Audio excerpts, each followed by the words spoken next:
Vous écoutez le podcast L'entrée des coulisses, produit par l'association La Danse des mots. Dès maintenant, profitez d'une bulle hors du temps pour explorer le monde de l'art et du spectacle, vibrer pour des artistes de tout horizon qui deviendront peut-être vos prochains coups de cœur, plonger dans les coulisses du monde artistique pour enrichir vos connaissances. Bref, dès maintenant, profitez d'une bulle de culture en 3 rubriques comme autant de portes à ouvrir.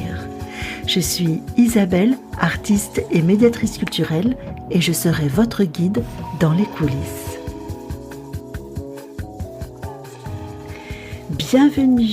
Bienvenue dans cet épisode spécial été du podcast L'entrée des coulisses. Si vous êtes nouvelle par ici, sachez que cette formule est très différente de la formule habituelle. La prochaine saison est en pleine préparation. Chut.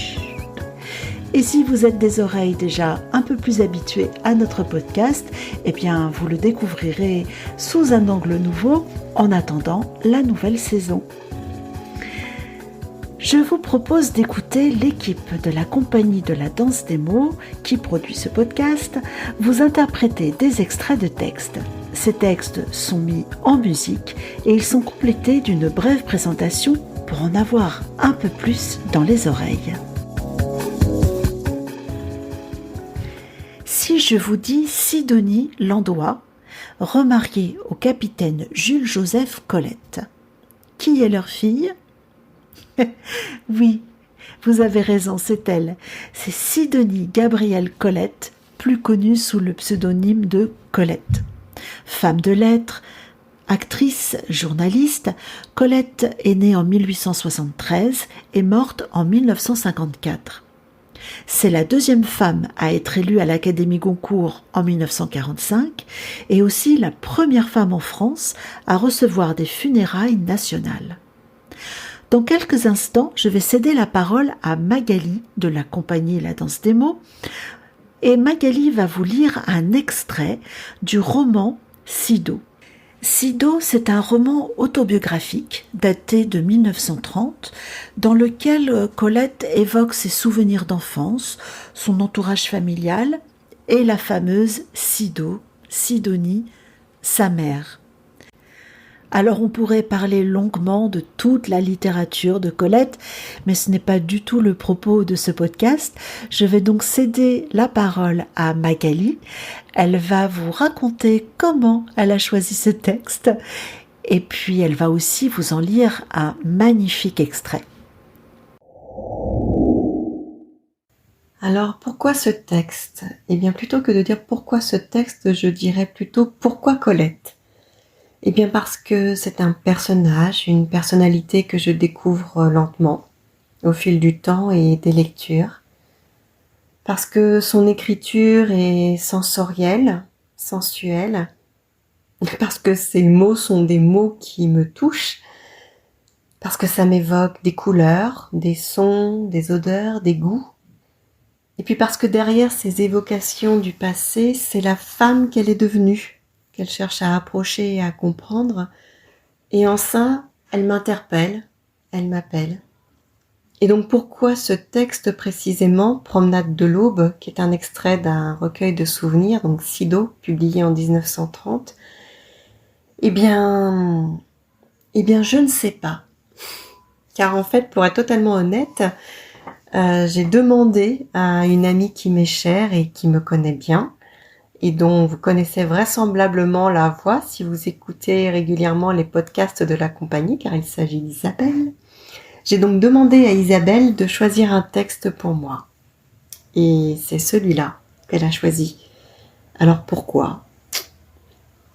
Peut-être parce qu'il parle de l'aube, de fraises, de vagabondage, de cheveux en pagaille, enfin quelque chose entre la gourmandise et la sauvagerie, mais enfin ça, il faudrait le lui demander. En attendant, belle promenade à vous.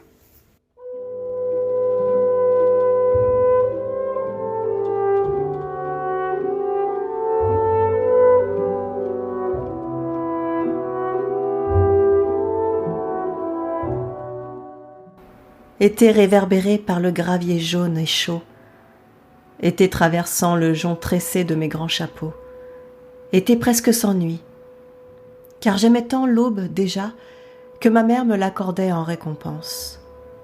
J'obtenais qu'elle m'éveillât à 3h30, et je m'en allais un panier vide à chaque bras vers des terres maraîchères qui se réfugiaient dans le pli étroit de la rivière, vers les fraises, les cassis et les groseilles barbues.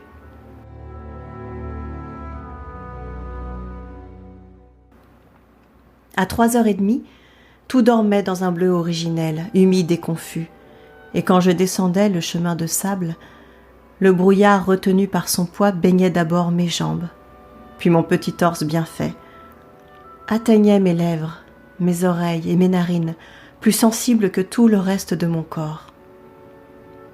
J'allais seule. Ce pays mal pensant était sans danger. C'est sur ce chemin, c'est à cette heure que je prenais conscience de mon prix, d'un état de grâce indicible et de ma connivence avec le premier souffle accouru, le premier oiseau, le soleil encore ovale, déformé par son éclosion.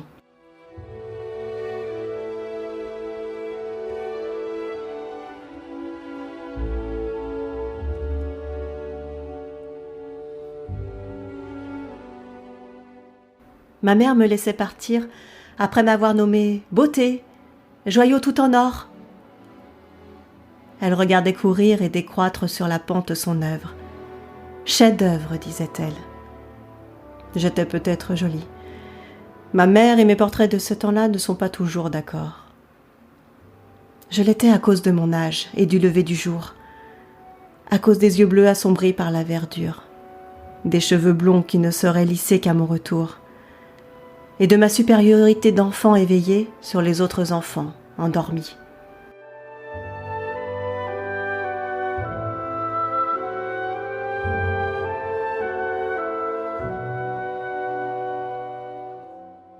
Je revenais à la cloche de la première messe, mais pas avant d'avoir mangé tout mon sou, pas avant d'avoir, dans les bois, décrit un grand circuit de chiens qui chassent seuls, et goûté l'eau de 2 sources perdues que je révérais. L'une se haussait hors de la terre par une convulsion cristalline, une sorte de sanglot, et traçait elle-même son lit sableux. Elle se décourageait aussitôt au nez et replongeait sous la terre.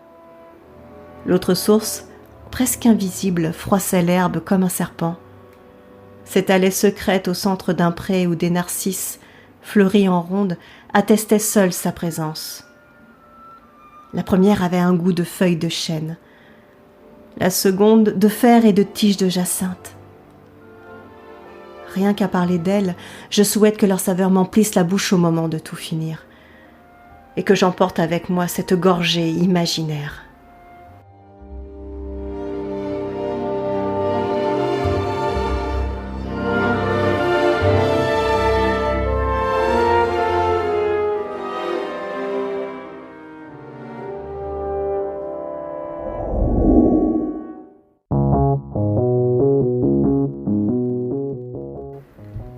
Quelle jolie promenade de l'aube. Tout ça sur la musique d'un compositeur avec lequel Colette a collaboré. Il s'agit de Maurice Ravel. Et ici, c'était Pavane pour une enfante défunte par l'Orchestre national de Paris, dirigé par la chef d'orchestre Dalia Stasevska. Voilà, j'espère ne pas avoir trop écorché son nom. Rendez-vous dimanche prochain pour une lecture en musique dans un tout autre univers littéraire. Si vous avez apprécié cet épisode, racontez-nous en commentaire toutes vos impressions, tous vos ressentis d'après cette promenade de l'aube. On adore ça, recevoir vos petits mots. Et puis sinon, pour découvrir d'autres épisodes, il suffit d'aller visiter le compte Instagram du podcast. Vous tapez sans accent Entrée des coulisses et vous découvrirez plein d'autres épisodes et plein d'artistes aussi. Et puis pour mieux connaître notre travail, le travail de la compagnie La Danse des mots qui produit ce podcast, il suffit de filer sur le site internet. Le lien est dans la description de cet épisode. Belles vacances à vous si vous êtes en vacances. Bon courage et bon espoir de vacances si vous travaillez. Et puis, c'est tout pour aujourd'hui. Allez zou, on referme les coulisses. Ah, oui, c'est vrai, oui, j'ai pas expliqué pourquoi j'ai choisi ce texte pour Magali. Pourquoi j'ai choisi ce texte déjà Bah non, je sais pas. Enfin si, en fait, je trouvais que ça lui allait bien. Voilà. Voilà, je trouvais que c'était un texte... Bah oui, voilà, oui, qui lui allait bien.